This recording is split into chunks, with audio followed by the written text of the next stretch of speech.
Mwa bo Sofia nwezi Igbo Nwokori na asị gị ife abụ Ugwumba. Kwanyere mba anyị ugwu, kwanyere Igbo ugwu. I dedicate this song to Lady Lolo Mrs. Ezechimeremeze nwanyi nzu Philip Okeke, the Manu the first of Egwuoma, Uguta Imo State, the good mother of Ezechimeremeze of Egwuoma. May her soul rest in peace. Amen. We are inviting you all on 2nd of January 2025 for her burial ceremony.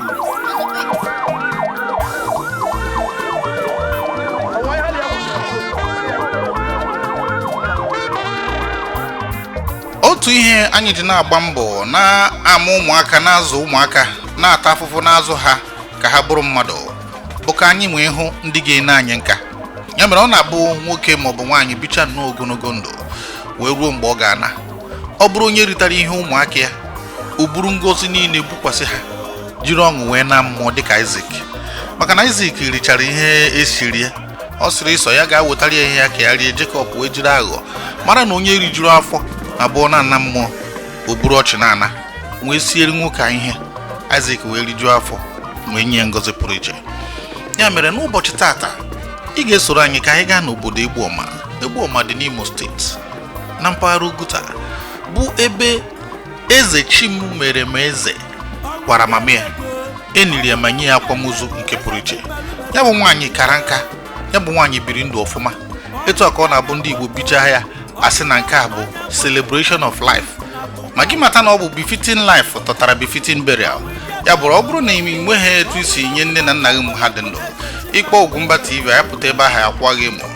Mana ọ bụrụ na ị nechaa etu Ezechimeremeze si wee nne ndị mama ya anya mgbe ọ dị ndụ, ị ga-amalụ na di malụ Mabel nwaanyị nzu Philip Okeke Ọdịgbanya bụ onye gbariri afọ 9 na afọ 5 buru ngozi overdose wee nwụkwasị nwa nwoke nakwa ụmụ ya niile, ọ kachasị Ezechimeremeze tupu ọ na-ana mmụọ, maka na emetara ya na ndụ wee metakwa ya n'ọnwụ. Sonyere Ugwumba TV dịka anyị na-aga obodo Egbuoma bụ nke dị na Uguta n'Imo steeti, ka anyị gosi na etu ya bụ hesi wee mee.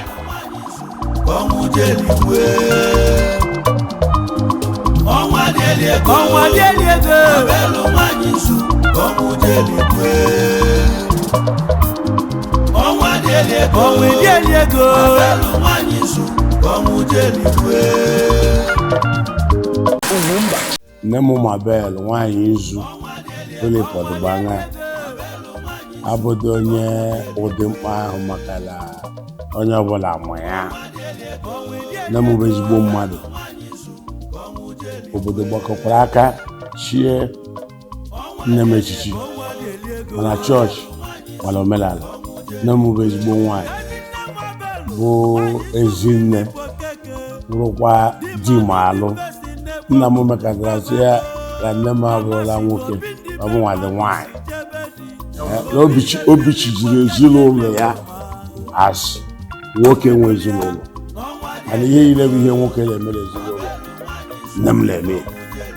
Nne m bụ ezigbo nwaanyị obiọma. Mama m na-emesapụ aka. Mama m bụ ndị na-enye enye, mama bụ ndị na-anara anara. Ya bụ otu ihe m butere ala ọbara my mom. Gaa ka m butere inye enye ime asara aka. Ọ dịla ọbara. Mgbe m lụrụ di 2008, ọ yawa kpọrọ ndị ebe ha gosa ya nọ n'ụlọ ga-ebu ụlọ anyị, a ga-agba nkwụ m. Then mgbe m mụrụ ụmụaka m, amụrụ m ada m, mụzi ọkpara m, anyị akpọtazie ya na Amerịka. Ọbịa ya ọ bịala Amerịka two times, gboro lab. So kemgbe ahụ anyị na-ebi n'udo. Ọ na-ewute m na for 4 years now me na ụmụaka m alọtabe ụlọ because of otu ihe siri dị n'ụlọ. from COVID unknown government. Echebrum say I meet here, last year, my local. Even I prepare her Thanksgiving. Like she married my mom, 90 years birthday. All my siblings were 5 in number. With our children, I need nation, American war. They celebrate my mom. So I say I make my mom on the 27th. Get my mother and I gave me on the 2nd. But I have 1 year. Here I am and my husband and I plan it. Can celebrate.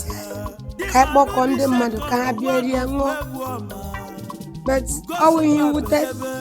That's now. Always n'ụzọ nna ahapụzi anyị, asị Chineke wetara ọkwa Chineke were.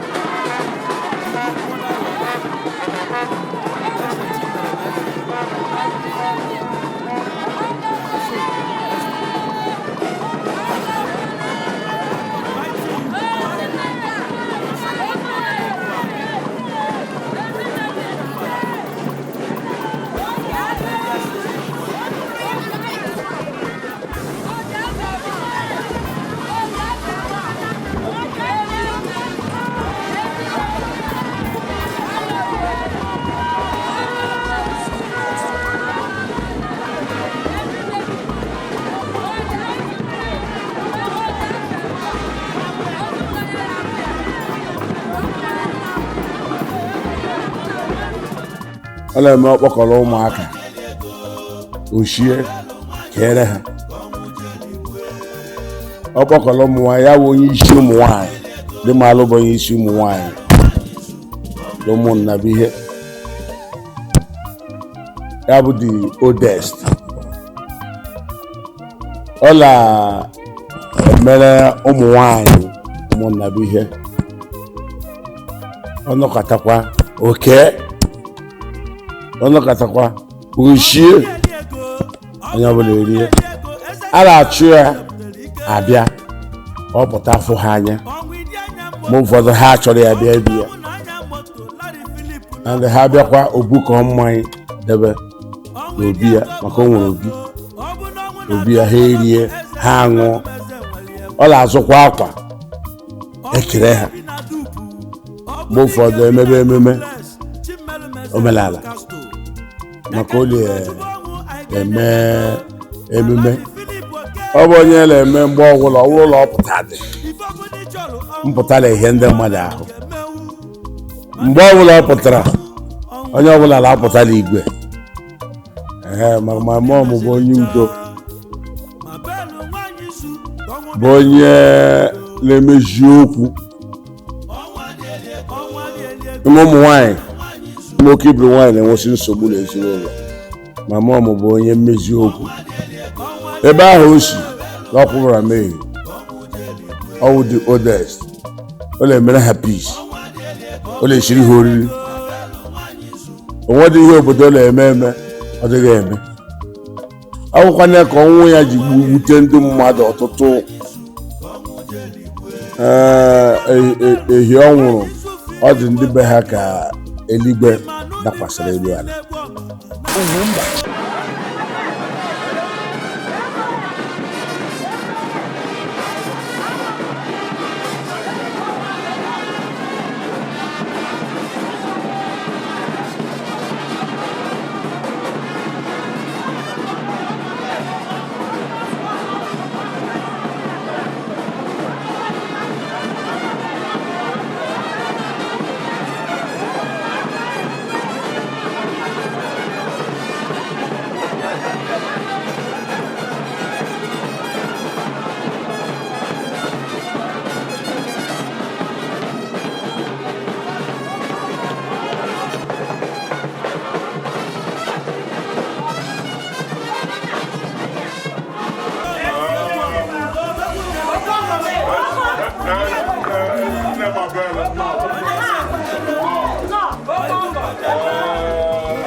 That Thanksgiving, birthday celebration as our old age.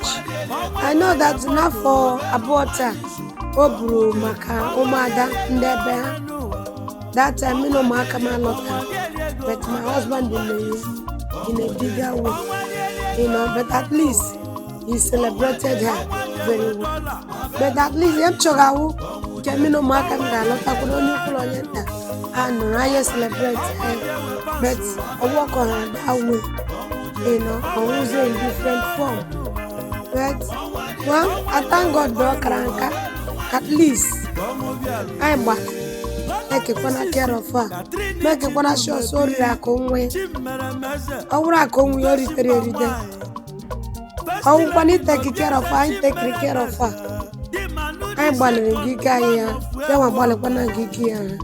Mgbe ikpeazụ mmiri ya kwuru mgbe ha sọ na arịa gọtala mmiri akachikwe n'obi sọ ọ ga-adịcha mma mgbe arịa ahụ ya dịrị oke and nke mere na ikpeazụ ọnwụ ọrịa ya bịara just sudden anyị echeweghị echiche sọ ga-eme in that way achesọ ọrịa chakwa ọgbaki so when Lotrolo last year Christmas every year okay ndebe adandebe okura me okpotusiri m ụkwụ mekwa ka mmara n'ihu Chukwu n'ihu mmadụ la oge ahụ erukwala ahụ ọ sị m legide anya n'ụlọ ya gwa m na ọnọdụ ya n'udo abụdịkwa ọnọdụ ya nọ mgbe mbụ mụ mee ka ụmụ m maka anyị biri Amerịka ụmụ m lọta ụlọ ka m kụzisiere ha maka na nna m mụrụ m ma nọchie nna m na ụmụ m ji anọchikwa m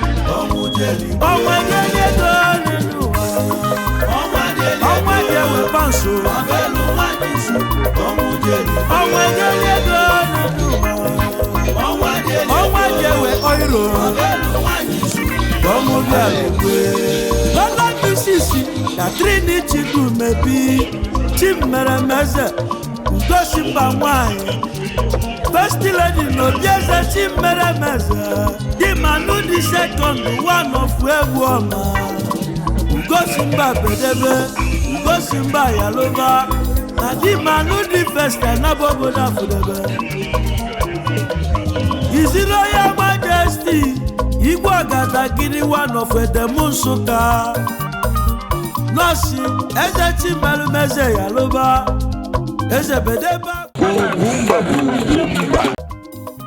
dị maalụ mere ka nghọta n'ezinụlọ a adịla m n'aka mụ mee ka udo dị n'ezinụlọ ka nsogbu ghara ịbata n'ezinụlọ and otu ezinụlọ dị m n'aka a na-eme ka isi ole kpụkọtara m mmadụ ile ọnụ anyị adịghị unity anyị adị peace and continuously a peace reign in this family because ezinụlọ abụghị ezinụlọ different. So I will continue handling this family peacefully and harmony and making this family to continue being great in this town.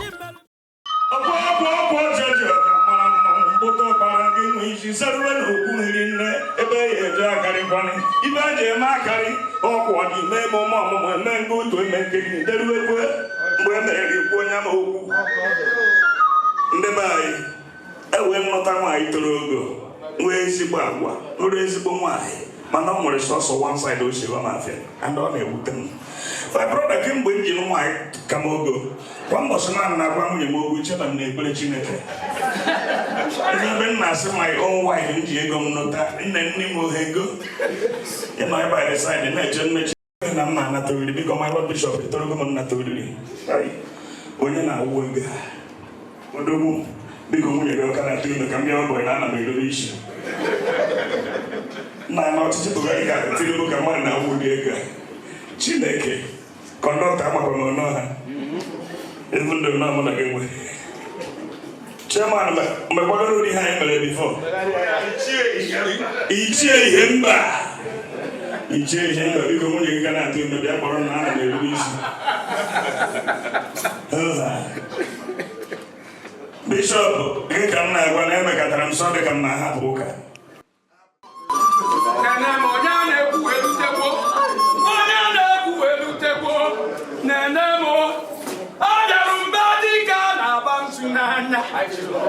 Ezechimeremeze ihe jiri bịa na Chineke nwa n'iyi n'ụwa ya na onye ọbụla bịara n'ala Igbo ya gọziri agọzi mere ihe dị mma n'ime ihe odeji njinji amacha okwu biye mgbe were ọsọ wee bịaba be Ezechimeremeze na-ekpedola gị buru uwe m ngwa n'ọsọ gị onye a na-ekwu erutekwo Igbo onye a na-ekwu batalụ Ezechimeremeze gbagotebe ugwu anyị jiri ka mba Ezechimeremeze agbagotekwo nwa Chineke gọziri ya n'igwe ọnwụ ya ịhụnanya m n'ọgbọ ka ndị ụlọ oke nwa na-akụ ekwe ka ndị ebe mụ na chi Ezechimeremeze ọmụka na-etu ụlọ oge n'ụwa niile mụnwa bụ Ọsọfịa nwa Ezigbo Nwokorie na-asị gị ife abụ Ugwumba kwanyere mba anyị ugwu kwanyere Igbo ugwu mgbe m lụrụ nwaanyị m nwunye nke m anyị chiri echichi nne m bụ nwaanyị nzu asị na ya chọrọ iwere ihe dị n'ezinụlọ ya bufee to nwunye m nke m bụ otu nwa nna m nwa nwoke ọrịa Chineke ya ga-echibe nwaanyị m echichi nke ya ochibe nwaanyị m di m alụ ma mma m bụ di m alụ papa m chiri ya di m alụ so buruzie di m alụ ya bufee na nwunye m so nwunye m na-aza di m alụ. My relationship with her is very good, even though I've not seen her since the past 4 years.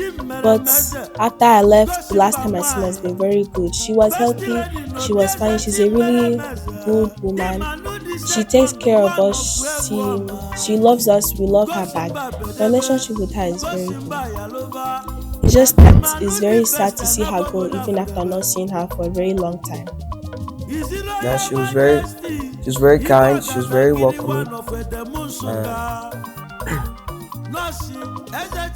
She always cared for us anytime we're here. And yes. Ezechimeremeze, we all miss you, we love you. Everybody in this world cares for you, especially your family and members. Grandma, I miss you, I love you, I know you love me too.